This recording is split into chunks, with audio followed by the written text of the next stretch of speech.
Good evening. I'm calling the Monday, October 9th, 2017 Planning Commission meeting to order. Will everyone please rise for the Pledge of Allegiance? Pledge allegiance to the flag of the United States of America and to the republic for which it stands, one nation, under God, indivisible, with liberty and justice for all. Thank you. First item on the agenda tonight is the approval of tonight's agenda. Do I have any edits or changes requested? If not, I'll entertain a motion to approve the agenda. Move approve. Second. All those in favor to approve the agenda? Aye. Aye. Next up on the agenda is the approval of minutes from the last meeting held on Monday, September 11, 2017. Do I have any requests for edits or changes? I've got some, but for simplicity, I'll just hand it to her at the end. They're scattered here and there, so. Mr. Chair, members of the commission, we'd prefer to have any revisions made. It's hard for the commission to vote on whether or not to approve those changes if they don't know what they are. So I'd recommend walking through those changes, please. You want to go through them? If you could, that'd be great. Second paragraph, halfway through, the line starts with future sale. I'm assuming that the quotation is in reference to the proposed definition, and so the end quotation for that proposed definition should be after the period of future sale. What page? Page 2. Well, my page 2. Under public hearings, section A. So my page 2, second paragraph, halfway through the paragraph, the line starts on future, and then I believe that the end of the definition is future sale period, and then end quotation. There was no end quotation anywhere. Is that correct? Yep, okay. Correct. There was just some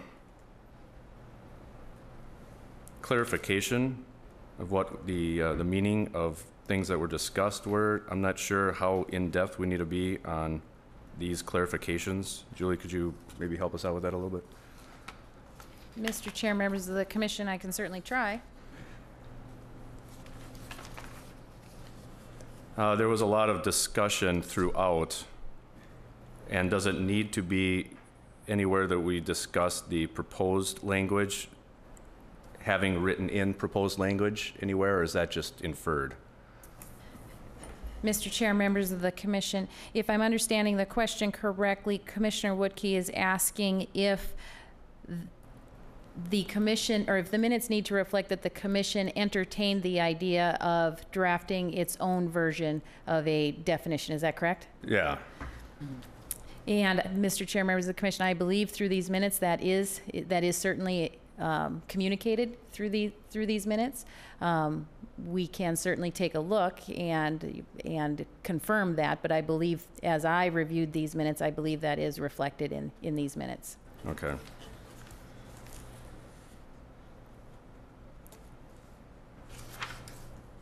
Page 3. 1, 2, 3, 4. 5th paragraph down, the big one on page 3. First line, Woodkey commented there are enough buildings in Eden Prairie. I think that was a reference to the map itself. There was an included map as a part of the staff report, and I was referencing the map as with the proposed ordinance changes. So Woodkey commented there are strike enough, place more buildings in Eden Prairie, insert, than shown on the provided map.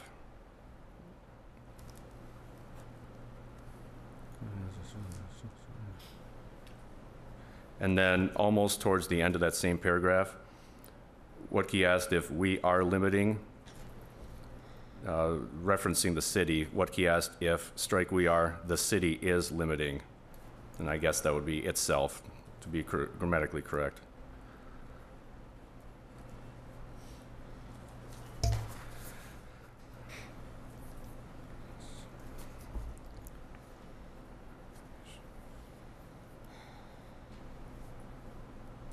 And I guess that's it. Some of the other stuff was just wordsmithing, but if the intent, like you said, Julie, is there, then it's not needed. The changes aren't needed. Anyone have any concerns with those proposed changes? Any other changes requested? If not, I'll entertain a motion to approve as amended. Move to approve as amended. All those in favor say aye. Aye.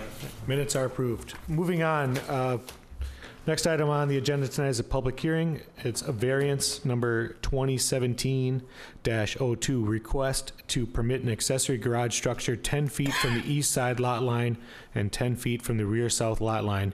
City code requires a 30-foot accessory structure setback from the side and rear lot line in the rural zoning district. Will the applicant please step forward? Good evening. Good evening, everyone. If you could say your name and spell for the record. It's Craig Diedrichs, C-R-A-I-G-D-I-E-D-E-R-I-C-H-S. All right. If you could walk us through your proposal, please. Sure.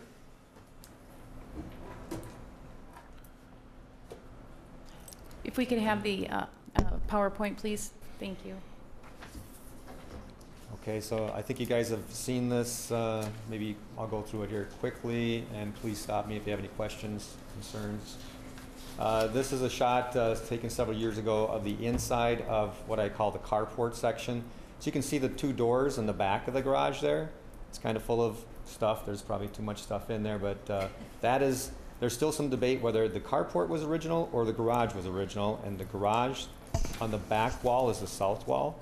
That is in the original footprint was on the lot line. So that back wall was on the lot line.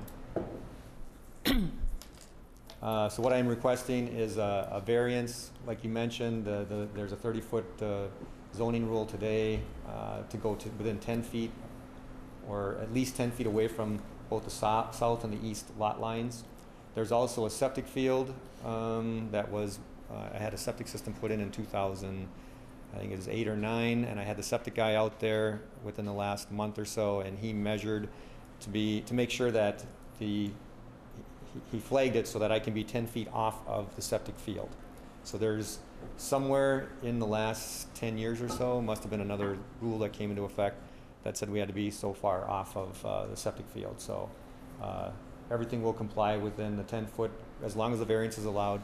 I will be 10 feet from the south, 10 feet from the east, and 10 feet from the septic system. Obviously, without the variance, you couldn't put a garage on the property, I don't believe so.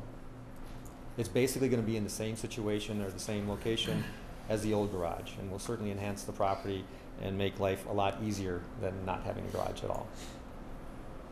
So there's the north side of the garage. A picture taken a little bit away. Just to the right of the garage is where the septic field is, to the right of the sidewalk there. And in the two sections that they built in the garage, the first section, it's about 20 feet wide, 21 feet long, and there's two of those type of buildings that are joined together. So here on the right side is what I think was the original garage, and then a carport section enclosed and added later. But the original garage is 24 by 21. The carport was more 20 by 21. The reason that it's taken down, the house was built in '58. It was probably one of the most disgusting things I ever had to do was go in there. They, in that back sections, they had double walls, and there was 3 layers of sheetrock, different insulations, carpet and whatnot between walls, ceiling. It was just a mess, and it was mouse heaven in there. So it was one of the most disgusting things I've ever had to do is tear that apart and get rid of that garage there. This is the carport area. It's got an asphalt, it had an asphalt floor in it. Very uneven, nothing really matched up. There's a big hole underneath the door there. They had to put 2x12s down in order for that to be supported by the asphalt, and then a wall on top of that. So not ideal at all. Also with this situation with the double insulation and the extra layers of sheetrock, whenever water got in there, it turned out to be black mold all over the place. So it was a health hazard to begin with. There's also some rotting that happened, and it was actually probably a good environmental situation for the animals and insects and stuff. So Just some shots of the rotted sill plates and wood here in the garage. So there is what it looks like pretty much coming down.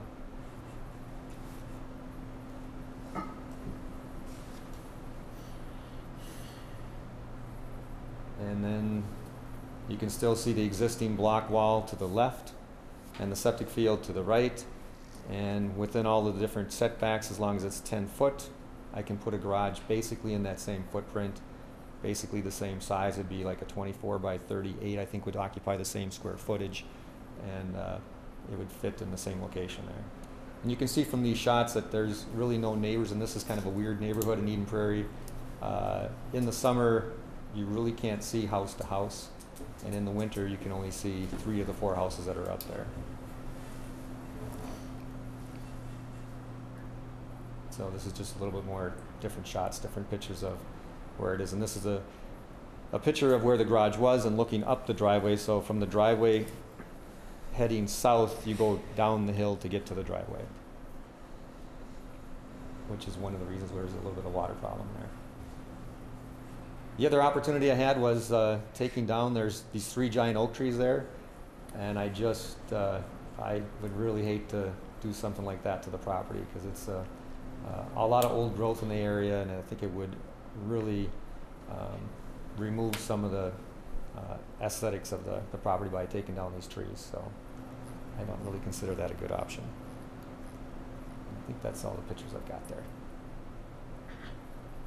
So hopefully I know that I've been working good with Steve and Kevin, and hopefully you'll consider this variance, and I look forward to your approval. Thank you. Any initial questions for the applicant from the committee? Thank you. If you wouldn't mind sitting down, we'll go to the... Sure. Julie would be speaking on behalf of the city. Yes, sir.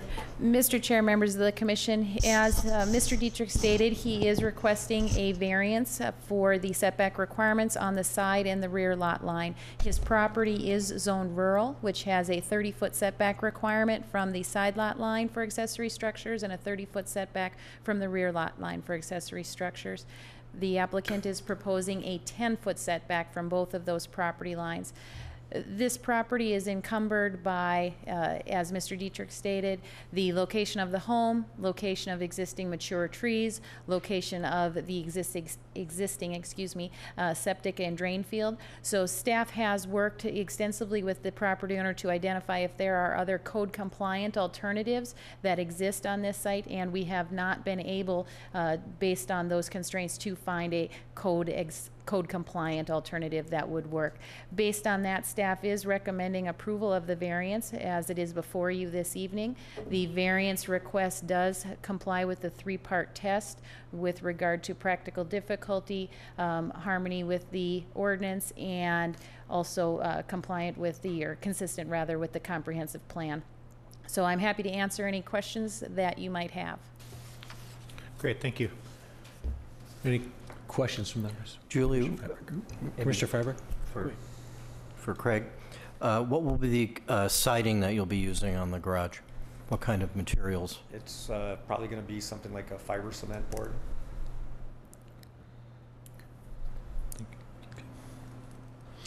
Julie, I'm just wondering, has the city received any input as far as anyone objecting to it, any neighbor? Mr. Chair, members of the commission, city did send out public hearing notices to property owners within 500 feet of the property, and the city has not received any comment from anyone with regard to the request. Thank you. Any other questions before we move to public hearing? One quick question. What would the setback be if it could be zoned R1? Mr. Chair, members of the commission, if the property in the future were ever rezoned to one of the R1 districts, the setback requirement would be 10 feet, and in that case, then this would be a compliant garage.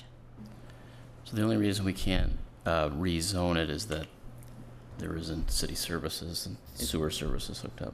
Mr. Chair, members of the commission, that is correct. It is a requirement of the R1 zoning districts that they have sewer services provided to them, with the exception of the R144 and R122 with lots that were created a long time ago, but that's an exception. Otherwise, yes, it is required that the R1 districts have sewer available. Thank you. This is a public hearing. Would anyone like to step forward and speak for or against this project? Okay. Commissioner Wookie. From the drawing here, is it a 0 lot line setback? Is that correct from the drawing that was described here? Mr. Chair, members of the commission, the garage that was there prior, the previously existing garage, did have a 0-foot setback on the rear lot line and approximately a 10-foot setback, I believe, on the side lot line. So the proposed condition with this variance request moves closer towards compliance than was the existing condition. How would that work for non-conforming side yard or rear yard setbacks if that a single wall were to be maintained in place? Would that be a grandfathered clause? Mr. Chair, members of the commission, the garage is no longer there, so there is not an opportunity to preserve one of those walls. Had that opportunity presented itself, the city would have encouraged the property owner to obtain a variance because this previous garage was constructed at a time when we don't have record of whether or not that was constructed with any sort of approval. So for posterity's sake, we always recommend that property owners go through a process so that it's documented for sale, you know, should the property ever come for sale or for mortgage purposes or things of that sort. So I guess my question was more in theory, on a more general statement. So if in theory, they came forward and the garage or a portion of the garage was still there and a portion of the garage was in existence coming forward, it would still be a 0 lot line on the one, and then the variance would be enacted for the side yard or east property yard, given this one scenario, had it been the case.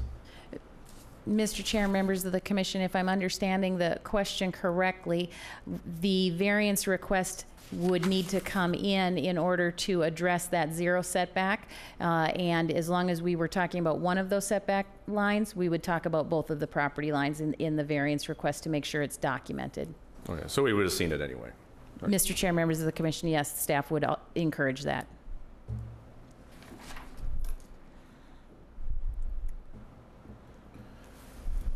Other questions or thoughts or concerns from any of the commissioners?